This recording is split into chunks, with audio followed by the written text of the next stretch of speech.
Hello, my fellow short people. Let me know if this resonates with you, because it kind of hit me like a ton of bricks when I discovered it within myself. See, when everybody thinks of little guy syndrome, usually what comes to mind is this little short person who's puffing their chest, and when they get older, they have to be the boss of everyone, and they have to be the loudest person in the room.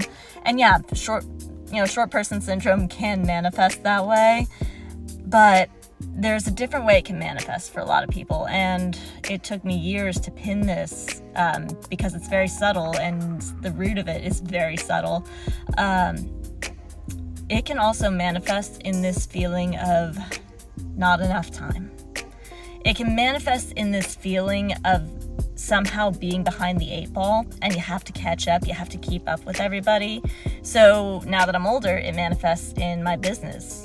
There's a lot of times where if I'm off balance, I feel like I don't have the time to rest. I can't rest because there's other people that are so far ahead of me, even though I know that's not true. I know that success is no longer a function of how long my leg span is, but there's that little tiny pipsqueak girl that's still there, that was the shortest kid in our class, that was always running to catch up with everybody else, who was, picked last for sports until, again, I figured out what sports I was good at, and then all of a sudden I would just practice and practice and practice and practice until I became the best on the playground for that.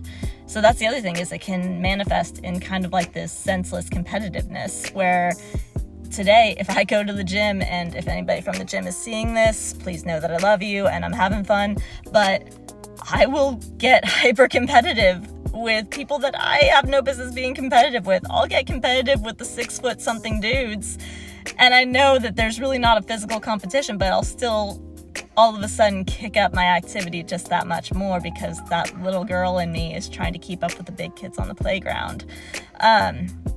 And I didn't think I'd get emotional talking about this, but yeah. And also, I think as I'm thinking this through, this is also probably why I liked hanging out with older kids, and why now I like hanging out with people who are further ahead of me in business. A lot of the time it's actually discouraging, because I see these people every day and I'm like, oh my God, you're so good at what you're doing. You're so far ahead of me. But there's also this drive to be better than where my own current level is at, and to kind of keep up with my peers. So then I'm trying to keep up with people who are further ahead of me so that I can kind of get a head start. It's the weirdest, craziest thing, but do let me know if you're short. Let me know if that resonates, because I've had a couple people I've talked to and they kind of feel it too. So with that, happy healing.